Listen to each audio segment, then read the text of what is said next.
안녕하세요. 짧은 남녀입니다.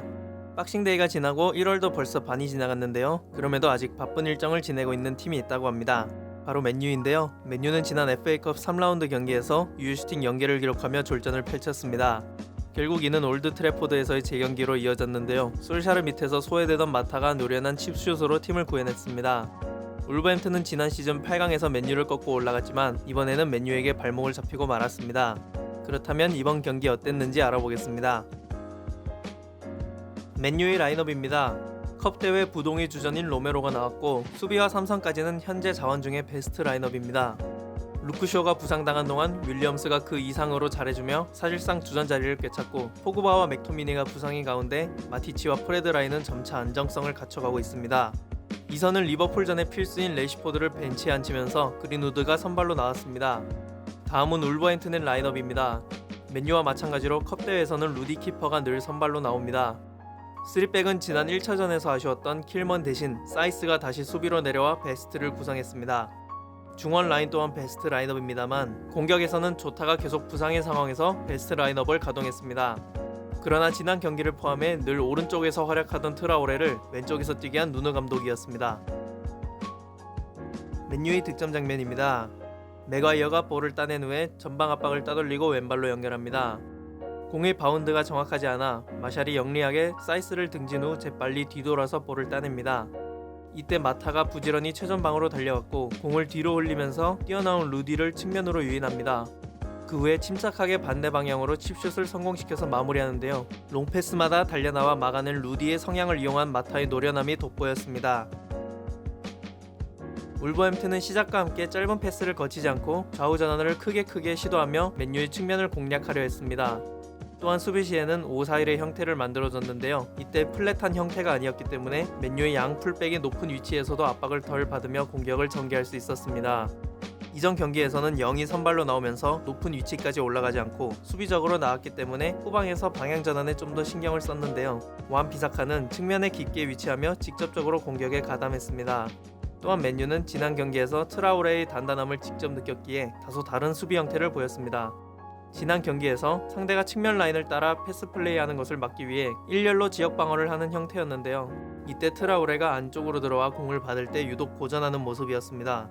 이에 대비해 지역 방어를 유지하면서도 패스가 약한 상대를 계속 압박하기 위해 4-4-2 플랫의 형태로 수비하는 모습을 보였습니다. 따라서 그린우드는 이선 오른쪽이 아닌 투톱의 왼쪽에 서서 수비를 하게 됐습니다.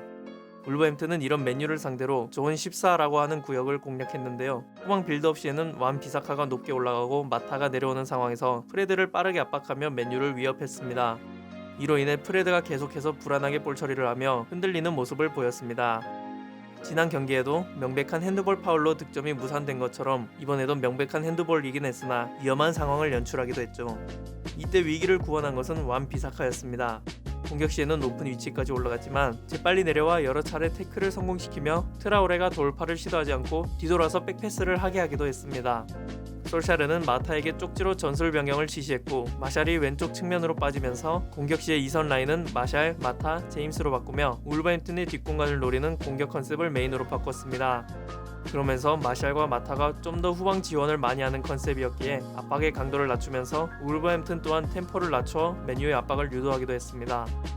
하지만 백전노장의 루디가 맨유가 롱볼을 시도할 때마다 적절한 타이밍에 나와주면서 양팀 모두 득점 없이 전반전을 마쳤습니다.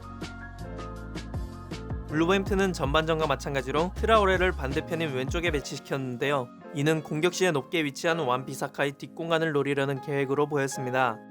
그러나 전반전에 완 비사카가 태클을 멋지게 성공시키며 찬스를 몇 차례 무산시켰고 역습 상황마다 프레드가 앞에서 1차 저지를 잘 해준 덕분에 트라오레가 활약할 기회가 매우 적었습니다. 반면 솔샤르는 지난 3라운드 경기 때부터 마타의 활용법을 찾기 위해 여러 위치에서 마타를 테스트했는데요. 그러나 마타는 10번 위치에서 가장 빛나는 선수였습니다. 후반전 킥오프와 동시에는 마타를 오른쪽에 배치하며 그린우드가 좌우로 폭넓게 활동하고 마타가 중앙 지형적인 플레이를 하며 수비를 교란시키려 했습니다. 그러나 공격이 잘 풀리지 않던 맨유는 이선의 변화를 가져갔습니다. 결정적인 찬스를 맞이하기도 했지만 여전히 돌파 공간이 막혔던 제임스와 그린우드를 레시포드와 페레이라로 교체했는데요. 페레이라는 좌우로 넓게 뛰며 최전방 압박까지 하는 그린우드의 역할을 그대로 수행했습니다. 결국 맨유는 교체 자원들의 직접적인 관여는 없었으나 울버햄튼의 체력 저하를 유도하며 역습에서 득점을 만들었습니다. 이것은 실점 이후에 울버햄튼이 수비로 전환할 때의 압박 강도로 나타났는데요. 볼을 빼앗기고도 바로 압박에 들어가지 않는 것으로 체력 저하를 확인할 수 있었습니다. 따라서 누누 감독 또한 경고가 있던 네투를 깁스 화이트와 교체하기도 했습니다. 그런데 맨유의 날벼락이 쳤는데요. 페레이라가 불안한 볼터치를 하며 수비 전환된 상황에서 레시포드와 도어허티가 부딪히며 허리를 다쳤습니다. 결국 이것은 링가드를 출전시키는 결과로 이어졌습니다. 그러나 울버햄튼이 매우 지친 상황에서 맨유의 공격이 이어졌고 코너킥에서 득점이 없던 맨유는 좋은 약속된 플레이를 시도하기도 했습니다.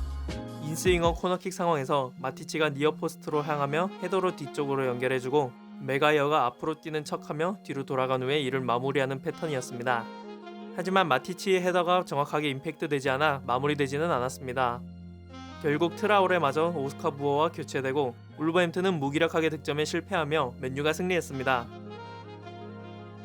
맨유가 승리하며 지난 시즌의 복수에는 성공했지만 득보다는 실이 많았습니다. 우선 리버풀전을 앞두고 재경기를 통해 주전 대부분의 체력을 소모했고 제일 중요한 레시포드를 잃으면서 안 그래도 힘든 안필드 원정을 더욱 힘들게 맞이하게 됐습니다.